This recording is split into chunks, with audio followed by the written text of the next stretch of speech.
Hello everyone, and thank you for signing in today. Ahead of the main presentation, I'd like to give pause to acknowledge the Ngunnawal people who are the traditional custodians of the land on which we're hosting this webinar today, to pay respect to the elders of the Ngunnawal Nation, both past and present. I extend this respect to traditional custodians of lands across Australia and New Zealand, where you're connecting from today, and to welcome any Aboriginal and Torres Strait Islander peoples in attendance. Thank you. I'll now hand you over to ARACY CEO Penny Dakin to introduce today's speaker. Incredibly exciting. Apologies for the slight technical glitch there. This is something that we've thrown our weight behind at ARACY because we believe that it's something that has the power to really change lives and really impact not only young Australians, but Australians across generations and across the life course. Our speaker today is Laurie Rubenstein, ARACY's Principal Advisor. Laurie has been working in the field or fields linked to child development and early child development for many decades, here in Australia, in Singapore, and in the United States. She's been working in philanthropy, in policy making, in evaluation, in research, and in community development. Some of you may know Laurie's work from the Logan Together initiative, the paper, a seminal paper, Love Grows Brains. We're delighted to have Laurie here today to take you through our thinking on the Brain Builders Alliance, and we're really looking forward to seeing what we can do with this thinking and with this work in partnership with a number of organisations around the country, research organisations, policy organisations and philanthropic and service delivery organisations. It's a very exciting initiative and it's a very exciting time, and I'm thrilled to have Laurie, and I'm going to hand over to you now, Laurie. Thank you. Thanks, Penny. In today's webinar, we're going to look at a couple things. I just want to introduce you briefly to what BB Plus A is. You might notice the plus, Brain Builders Plus Alliance. The plus suggests that we're not just interested in brains, but we understand, acknowledge that brains and bodies are intimately connected and we need to pay attention to both. Like all good strategic planners, I started looking at this by saying, what's the problem we're trying to address? So we'll talk about that. Then we'll talk about what's causing the problem, how neuroscience can help, and that's sort of the key for Brain Builders and for this presentation. So then move to the capability investment strategy itself. And if we have time, I think we'll spend a few minutes talking about why it's so important to take action now.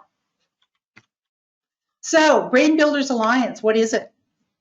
We engage national, international, place-based organizations. You can read the list. It's a very diverse group of thinkers who will come together to use science, especially neuroscience, but all sciences, implementation science, psychology, sociology, bringing them all together to improve outcomes for Australia's children and families.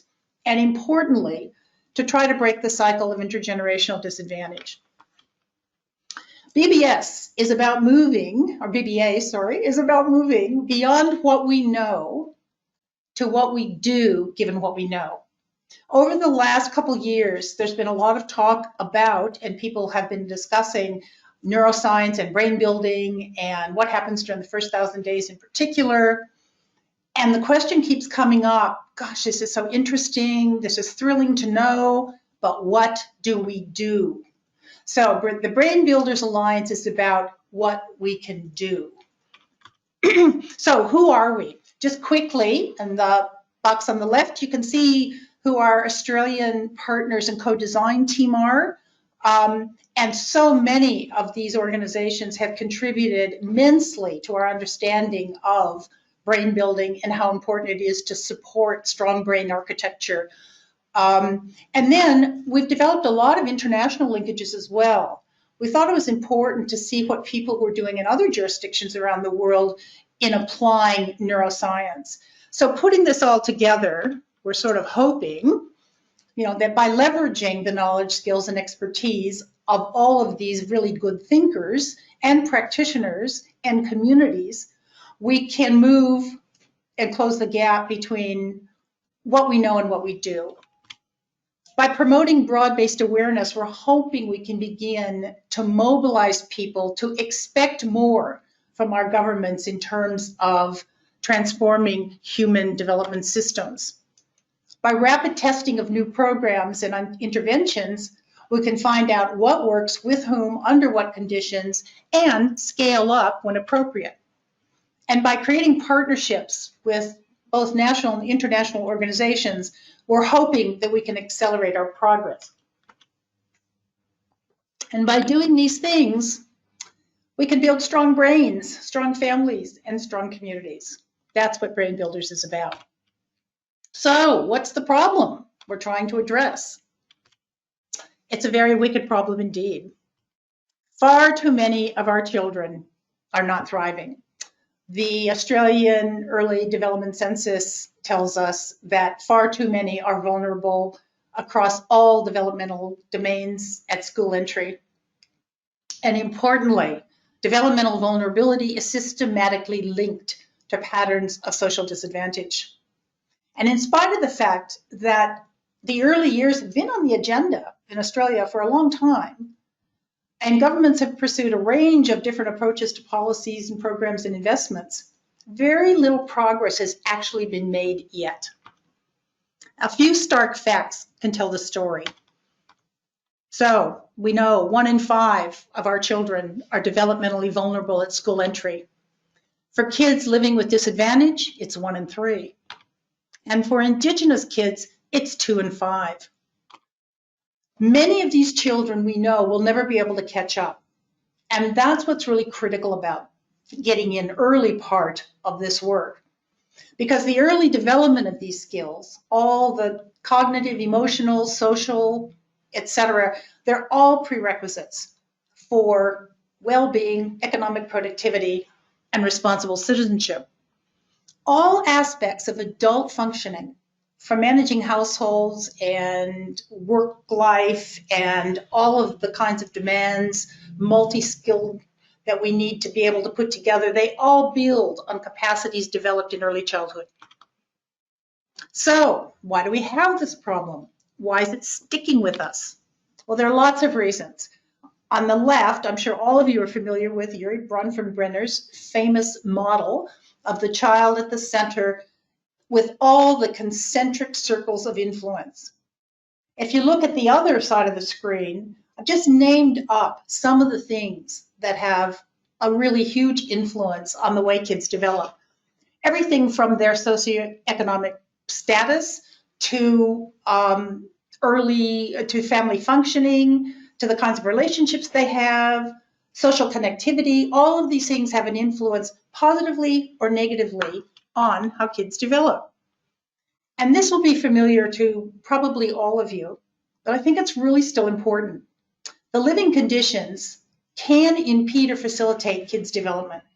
Risk factors like violence, poverty, and social exclusion, we know can lead to lifelong developmental negative outcomes. Protective factors like responsive relationships and social networks can help buffer adversity. Most of us are going to encounter difficulties and adverse circumstances sometimes in our life as we're developing and as adults. If we have protective factors in play, then they can moderate the impact of that.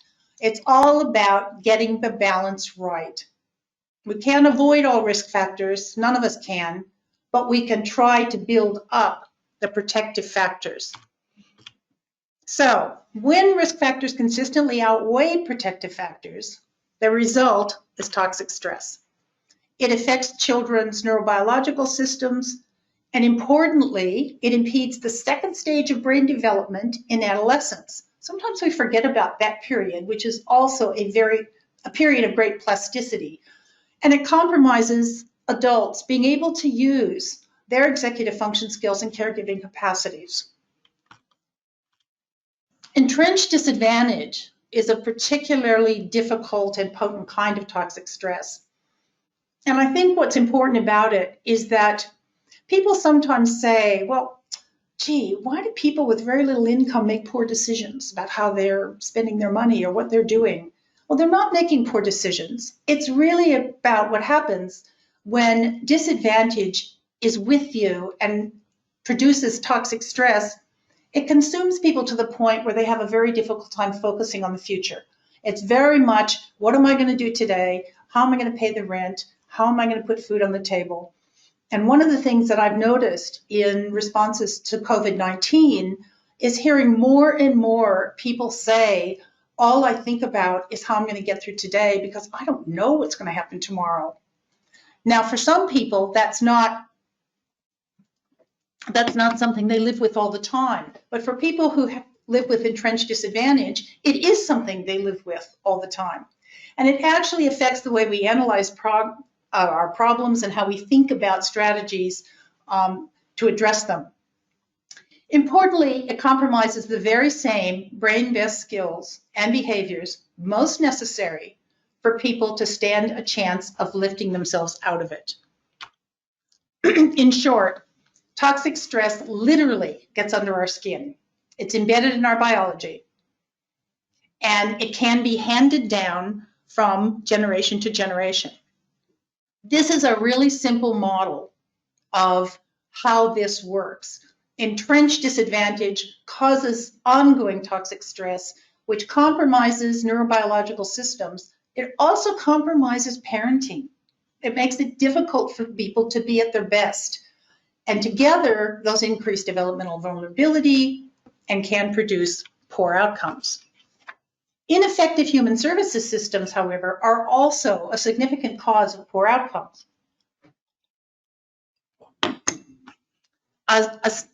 A study was done by the Committee for Economic Development Australia, and they interviewed a number of people, practitioners, policymakers, to talk about, this is in 2019, to talk about our human services system. And the two challenges were most often called out: fragmented or siloed approach to programs and supports, the fact that we see people in bits rather than seeing them as whole persons, and an inability to get ahead of disadvantage because we come in too late. We don't diagnose the cause and deal with the cause, we come in and deal with the damage. So, how can neuroscience help us?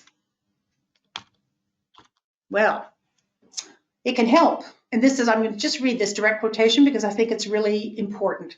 Understanding how the experiences child has starting at birth, even prenatally, affect lifelong outcomes, combined with new knowledge about the adolescent brain and the core capabilities adults need to thrive as parents and in the workplace. This provides a strong foundation upon which policymakers and civic leaders can design a shared and more effective agenda. And that's what we're hoping, is that we can use neuroscience. I mean, everybody has a brain, and that we can use this as a foundation for working collaboratively. Focusing on brain building is really important because it is the most important organ, I suppose, in the human body. It controls and coordinates just about everything, all the kinds of things we think about that make us human. And also because recent advances in neuroscience present us with huge opportunities to be able to help children develop in a healthy way. And also because all other bodily systems, the brain, heart, lung function, everything, they're all interconnected. They all influence each other's development. And a clever way of thinking about it is that each system literally reads the environment, prepares to respond, and shares that information back with the others. So these signals back and forth mean that what's going on in the brain, what's going on in the body are intimately connected and influencing each other. And this biology can be passed down to subsequent generations, positively or negatively. So it has an intergenerational impact because it literally gets under our skin. Now, there are a few other reasons why it's important to focus on brain building. It really helps us understand how development happens. And it gets us to pay attention to the environments and relationships that support healthy growth and the environments and relationships that are toxic and derail it. So this science can help us inform designing, testing, iteration, eventual scaling of innovative interventions to protect the developing brain and other biological systems. And it provides this universal platform, proportionate universalism, for building a coherent system of services and supports across all different sectors. And finally, and I think this is important now, it's nonpartisan. It's relevant to all cultures, communities, and life stages. All of us have brains. They all develop in we know about the pathways for development, our environments and our relationships, and all of those things influence that development. But brains are brains, and it does provide us with a nonpartisan universal platform. So let's look at how brains are built. We're turning to our friends in Alberta, the Alberta Family Wellbeing Initiative and the Palix Foundation have been using neuroscience for the last 10 years and now have really embedded neuroscience or brain-informed thinking throughout all of the services that they provide across Alberta. And they put together this short video on how brains are built, which I think provides a nice foundation for us to continue to talk about it.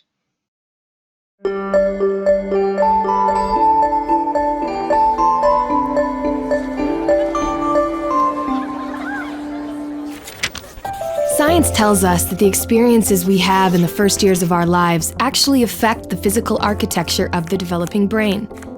This means that brains aren't just born, they're also built over time based on our experiences. Just as a house needs a sturdy foundation to support the walls and roof, a brain needs a good base to support all future development. Positive interactions between young children and their caregivers literally build the architecture of the developing brain. Building a sturdy foundation in the earliest years provides a good base for a lifetime of good mental function and better overall health. So just how is a solid brain foundation built and maintained in a developing child? One way is through what brain experts call serve and return interactions. Imagine a tennis match between a caregiver and a child, but instead of hitting a ball back and forth across a net, various forms of communication pass between the two. From eye contact to touch, from singing to simple games like peekaboo. These interactions, repeated throughout a young person's developing years, are the bricks that build a healthy foundation for all future development. But another kind of childhood experience shapes brain development too, and that's stress. Good kinds of stress, like meeting new people or studying for a test, are healthy for development because they prepare kids to cope with future challenges. Another kind of stress, called toxic stress, is bad for brain development. If a child is exposed to serious, ongoing hardships like abuse and neglect, and he has no other caregiver in his life to provide support, the basic structures of his developing brain may be damaged. Without a sturdy foundation to properly support future development, he is at risk for a lifetime of health problems, development issues, even addiction. It's possible to fix some of the damage of toxic stress later on, but it's easier, more effective, and less expensive to build solid brain architecture in the first place. One of the things that sturdy brain architecture supports is the development of basic emotional and social skills, an important group of skills which scientists call executive function and self-regulation can be thought of like air traffic control in the child's mental airspace. Think of a young child's brain as the control tower at a busy airport. All those planes landing and taking off and all of the support systems on the ground simultaneously demand the controller's attention to avoid a crash. It's the same with a young child learning to pay attention, plan ahead and remember, and follow lots of rules. Like all of us, kids have to react to things happening in the world around them, while also dealing with worries, temptations, and obligations on their minds. As these demands for attention pile up, air traffic control helps a child regulate the flow of information, prioritize tasks, and above all, find ways to manage stress and avoid mental collisions along the way. Having this ability is a necessity for positive and level mental health. Developing effective air traffic control, overcoming toxic stress, and building solid brain architecture are things kids can't do on their own. And since strong societies are made up of healthy, contributing individuals, it's up to us as a community to make sure all young people have the kinds of nurturing experiences they need for positive development. To build better futures, we need to build better brains.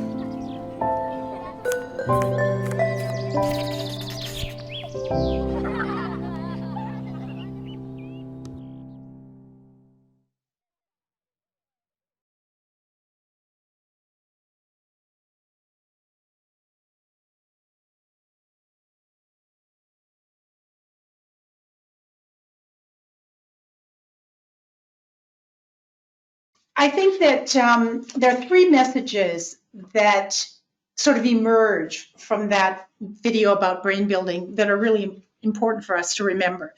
The first one is about the importance of responsive relationships.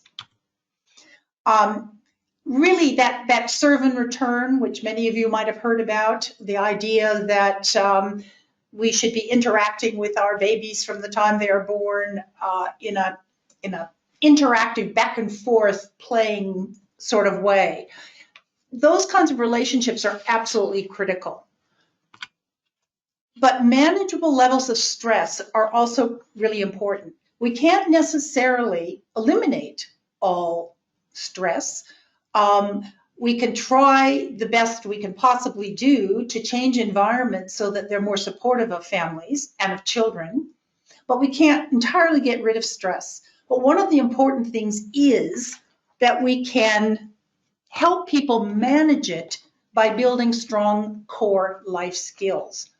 And these are usually referred to as executive function and self-regulation skills. And they're really about, cognitive flexibility, working memory, and inhibitory control. And these are things which are absolutely essential for succeeding in school, for getting on in life. I mean, these are the core skills. Now, this is how we think about putting it all together with the Brain Builders Alliance. This model, which I'll just go through very quickly, basically suggests that there are community influences on families and children. There are service system or human development system influences on families and children.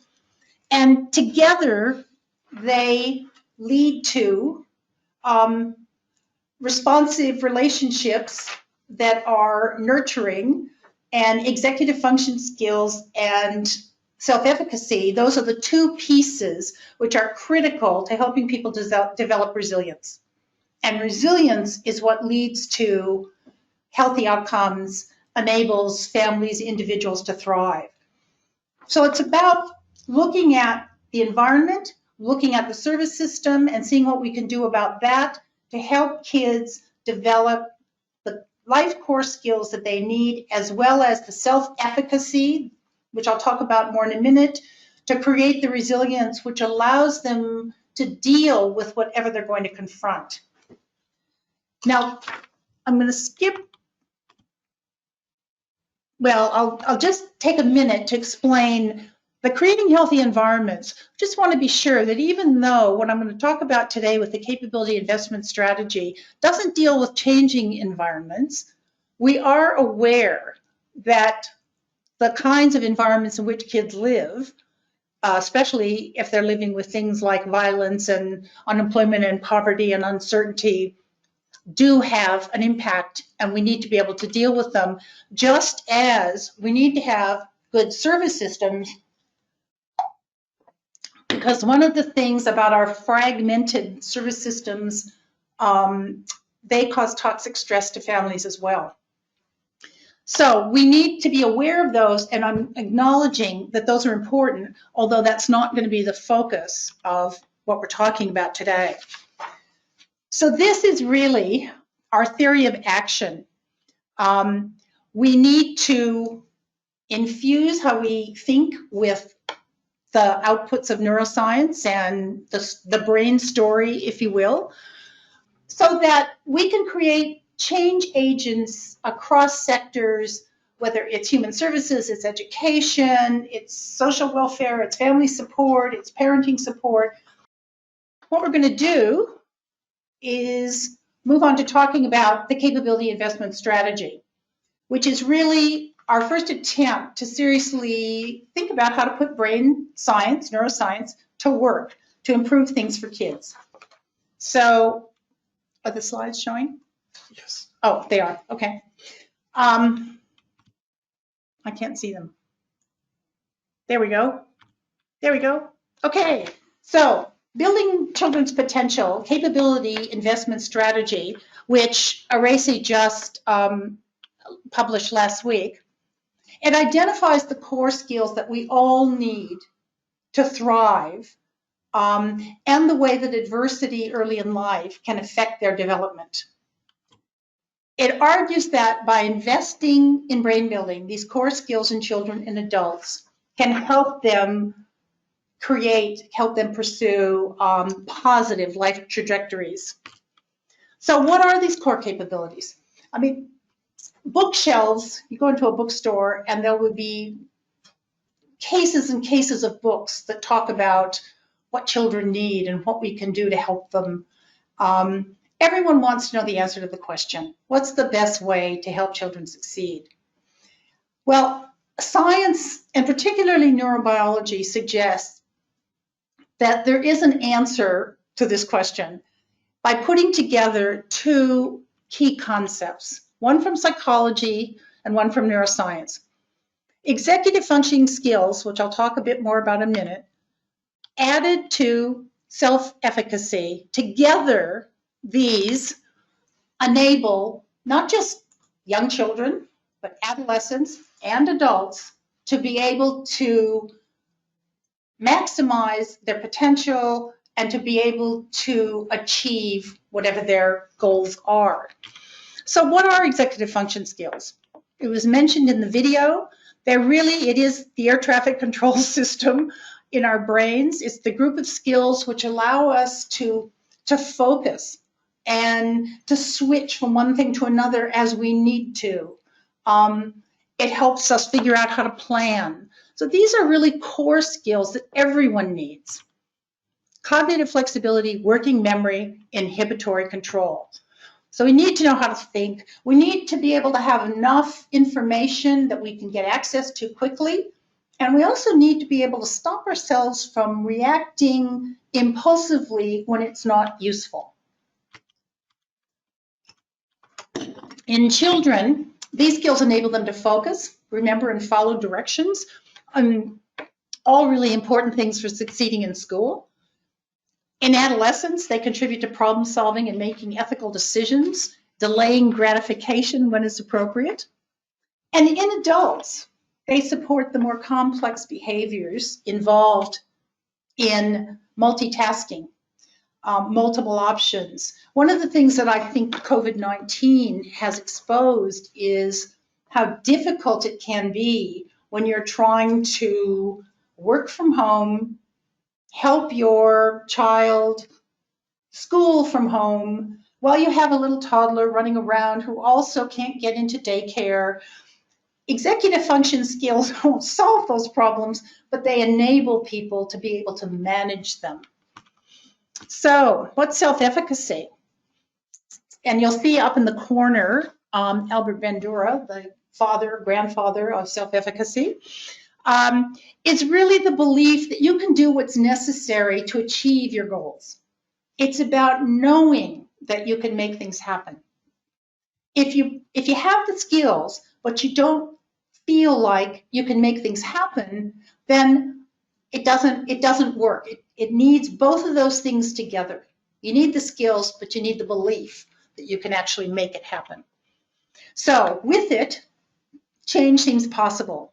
Without it, helplessness dominates.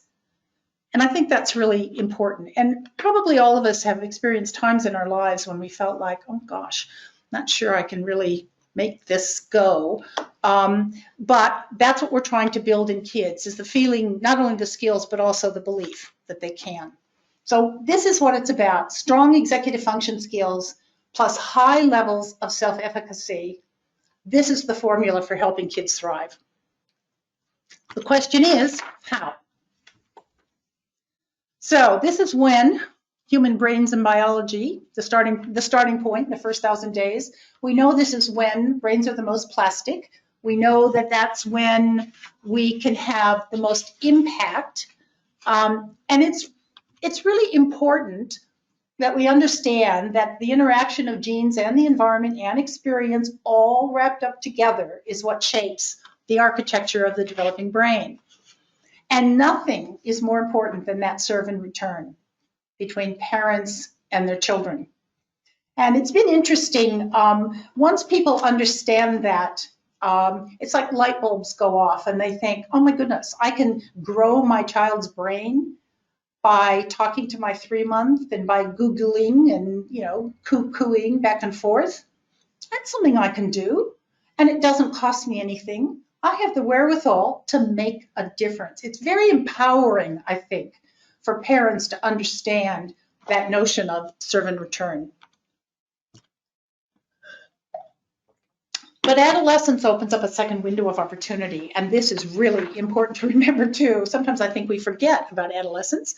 Lots of new cells are constantly being produced, new connections are being made, new circuits are being formed, so that this is maturing the adolescent control room, if you will. With the development of these circuits, adolescents really are able to problem solve. They're able to start thinking about ethics and how they want to live their lives, and they're able to reason.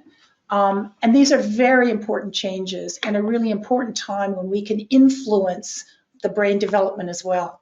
So it's a second crucially important window of opportunity. Now, there are effective ways to work with children and adults, to strengthen, maintain, and employ executive skills and efficacy.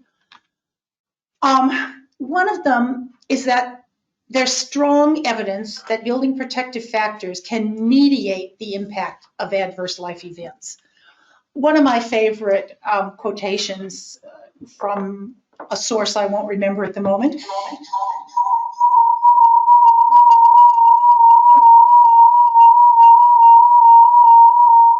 is that for every child, if they just have one person who's madly in love with them, that can protect them from all sorts of adversity that life can throw at them. And I think that's really important. There's also a growing body of evidence that the best ways to build these skills, executive function and self-efficacy, is through provision of intensive, integrated 2-generation programs. And the 2-generation part is really important. So it's not about working with kids separately, working with adults. This is about working with children and their parents or key caregivers together. So the capability investment strategy focuses on developing these skills, and there are 2 components. And the first one is the early identification and targeting of at-risk children and families. And the second one is using evidence-informed but innovative 2-generation interventions. Let me say something about that the capability investment strategy is certainly not the silver bullet. The point is that it's part of a very complex web of services that are built on a solid foundation of proportionate universalism. But it's about delivering a continuum of services to individuals, to families, communities, in order to help everybody get what they need and achieve equity of outcomes for all. So it's not the silver bullet, but it is one strategy that has a great deal of potential. So here's the theory of action. You target high-risk children and families. You build those foundation capabilities, the executive function skills, through intensive 2-generation or intergeneration support. That's the strategy. And that will yield educational achievement, economic stability, and social capital to enable social and economic well-being. So, the WHO, finding the children most at risk. Now, I know that there's some controversy about using this kind of approach or this strategy. And I think there's a very fine line that we all have to walk about how we talk about children most at risk, children living with disadvantage. We need to talk about how we frame these issues in a way that allows people to really understand what we're trying to do. The Committee for Economic Development Australia has termed this approach "We Find You." And what they're saying is that perhaps the greatest opportunity to get ahead of disadvantage is to use the integrated data that we have to identify families most at risk of experiencing deep disadvantage and to help build the capacity and resilience through early provision of integrated programs with the whole child, the child and the household. So that's what this is about. The what is intergeneration intensive capability building. So recent findings in brain science confirm that working with developing these skills in parents and children together is more effective than trying to do it or carrying it on separately. Something about parents gain motivation when they work with their children and see them developing new skills, and apparently children also learn more when they see their parents developing these skills. And so the importance about working together, there seems to be something quite unique and powerful about doing this together. It provides a core opportunity to strengthen the self-regulation and executive function skills of the whole family. So two-generation approaches provide opportunities for everyone to sort of move together. And it's really, there's something quite important and powerful about that, a whole family working on this together to achieve the goals that they define. So the what provides training in specific self-regulatory executive function skills. It helps people learn to use those skills in the environments that make up their lives. So it's very much working with individuals, working with families, working with kids to be able to use these skills in their environments. And it's really teaching strategies for interrupting the automatic responses to stress that we sometimes have, like anger and frustration.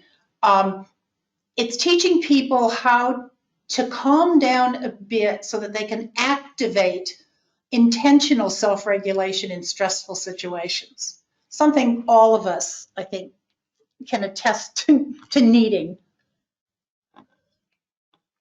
It also creates a multiplier effect, helping adults see how small actions and successes can make a difference. It leads to this reinforcing cycle of positive emotional responses.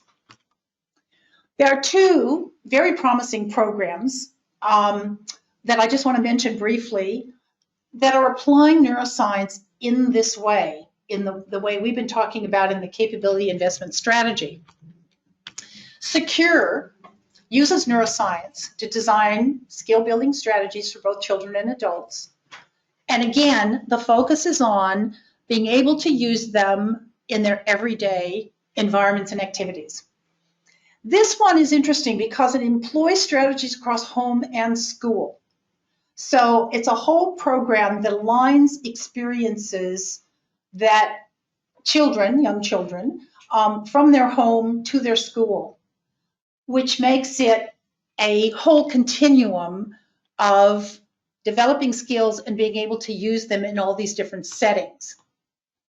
And it provides direct support for the everyday challenges of parenting. One of the things that we know is that when parents are stressed by being concerned about employment and stability, economic stability, as many are particularly right now with COVID-19. It's helpful to have strategies for handling these kinds of pressures so that you can parent as effectively as you would like. We know that stress makes it very difficult for parents to be at their best. So part of the emphasis here is to provide direct support to enable that to happen. So secure is about sort of moving from stressed self, emotional driven, reactive, to best self, which is calm, thoughtful, planful, positive, and supportive, which creates secure families that are calm, confident, and connected. I love that. We'd all like to be our best selves. Mobility mentoring is another really interesting program that's been working in the US for quite a while. And it addresses the effects of stress at sort of 3 levels. Participants in the program set goals that they want to achieve. Families develop the sort of executive function and self-regulation skills and a sense of what they want to achieve as a family. And the whole thing comes together in a sort of family-focused assessment and goal-setting process. This program was specifically designed to help families living with entrenched disadvantage become more socially and economically mobile.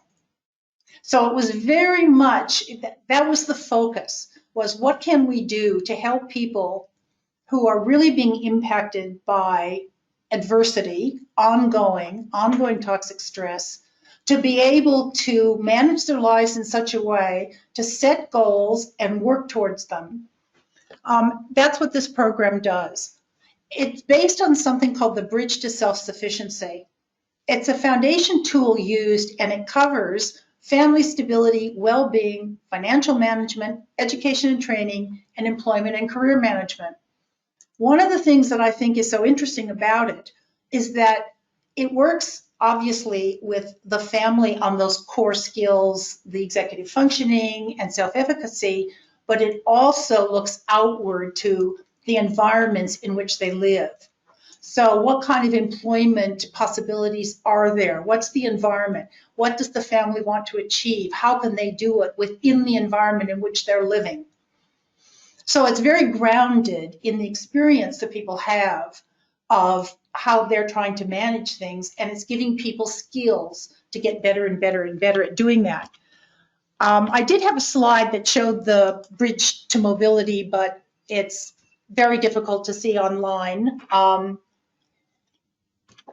But I think you get the idea. Let me just end by taking a couple minutes to talk about why action now is so important. Well, one of the reasons certainly is that many Australian families are really struggling. Perhaps the peak of the struggle seemed to be when parents were at home needing to work and help their kids with schooling. Obviously, that's still occurring in parts of Australia. But there's that ongoing concern about economic disruption, the uncertainty, which is really a struggle for many families, maybe most. Losing access to childcare and schooling really exacerbated the stress and the demands on lots of families in ways that they probably hadn't experienced before. I get the sense that a lot of people understand toxic stress in a way that maybe is new, because things you counted on, childcare, schooling, all of a sudden were not available, and you had to scramble to figure out what to do. In addition, the economic uncertainty, of course, it just adds to that level of stress. Many children did miss out and are still missing out on crucial educational and social opportunities. And there is a concern that some children are going to have a harder time catching up than others. And because isolation exacerbates the existing depression, anxiety, and complicates getting access to services. I mean, I think we're all aware that mental health issues seem to be exacerbated right now.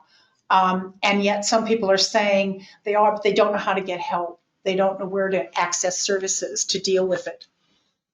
And all of us are probably a bit fearful that people we know and love may get this dreaded virus and may even die. And our children are certainly aware of it, as are adolescents and adults. But we have an opportunity to build back better, to create a new normal. And I think it's important that we think about that and, what we might want to do to create that new normal. And I guess I'm a bit biased perhaps because I'm very interested in building brains. But I thought that this statement from Jack Shonkoff, who's the founder of the Harvard Center on the Developing Child, which has created so much of the really useful science translation that allows us to understand brain building. What he says is the ongoing synthesis, translation, and application of knowledge at the frontiers of scientific discovery can and must drive a creative process of continuous experimentation in the quest for breakthrough impacts for children and adults experiencing significant adversity. The possibility for substantial change in our ability to address seemingly intractable problems is real. This last statement is the one that really resonated with me. The price for not aiming high will be scientifically indefensible, economically exorbitant, and morally prohibitive. Well, this is what the Capability Investment Strategy and the Brain Builders Alliance is all about. Thank you so much, Laurie. We really appreciate the time that you've given us today. And I think as our audience are probably able to tell, we've barely scraped the surface of both the existing knowledge and the potential for doing more. We actually are at a point where we don't have a lot of time for questions. I will bring a couple to you very, very quickly, Laurie, and we'll try and get to the rest and make them available through the website.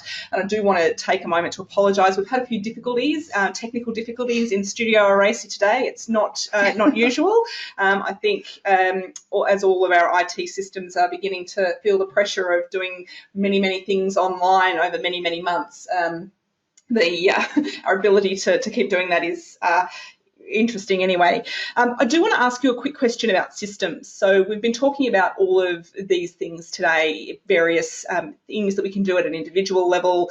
But I think the thing that came through really strongly for me in the way you were talking about it is that while some of the things we're talking about, the programs, the things that matter are very much focused on individuals and families, that is all happening within a system, like a broader system, ecosystem that wraps around the child and the family. Do you have any sort of final comments on that sort of the systems response to this? Absolutely. It's difficult because I think we need to work on parallel tracks. I do think that there are lots of things like the Capability Investment Strategy that we can use. And we can figure out how effective they are and try to make them work for individuals, families, communities. But at the same time, there are system changes which are really important, not the least of which is our human services system. Or as somebody said to me the other day, we really should call it our human development system. And we need to think about development in the broadest sense.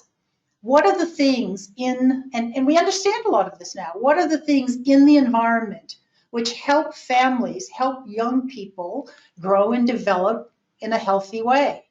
We know what some of those things are, and we probably have a chance during this build back better environment that we're in now to try to do things differently.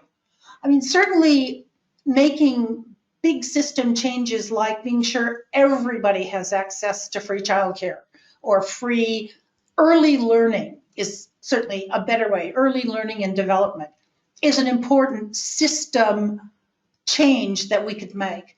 And obviously there are many others. I think a lot of people are thinking really hard about the impact of the casualization of the workforce and what that means for children and families. And it's hit us in a way that's just been so in our faces that I think more people are paying attention to it now. So some of these kinds of system things, I think we do have an opportunity to deal with. What I'm hoping is that we don't just say, oh, let's snap back to normal. Let's just go back and have whatever we had. I don't think we want that. I think we really want to take this chance to try to create a new normal, something that's better. Awesome. I couldn't agree with you more. And certainly from a wider perspective within ARACY, I agree that the two tracks, the dual tracks of system reform, whole-scale system reform to our human development system. And I think for us at ARACY, that's certainly embodied in the NEST framework. Yes. I would build my human development system around those 6 key interlocking domains of wellbeing that the evidence tells us that we need to make a child thrive, and any system that is built for a child should actually have each of those domains fully covered. But there is also some things that we can be doing actually as practitioners, as people who are daily working with children and their families, either face-to-face or through the new telepractice processes that we're all embracing one way or another around the country. So I think there's much that we're going to do organisationally in this space, both on that systems track and certainly on the individual responses. But there's things that we're hoping that people around the country will get behind us and become involved in. On that note, this is something that, as I said at the start of today's webinar, is an emerging body of work for us at ARACY. It's something that we've thrown our sort of interest in and behind over the next few years, and we're going to see where this Brain Builders Alliance and capability strategy take us. If it's something that people who are on the webinar today are interested in, obviously our normal channels of communication are open. We're keen to hear from people through whatever is easiest to people, email, our website. The details are up on the screen now. I do want to just finish by thanking you all for making time to be part of this today. If you're interested in brain building and the use of neuroscience to drive better outcomes for children and young people, and to wish particularly our colleagues in Melbourne and Victoria all the very best. And thank you once again, and we'll sign off now.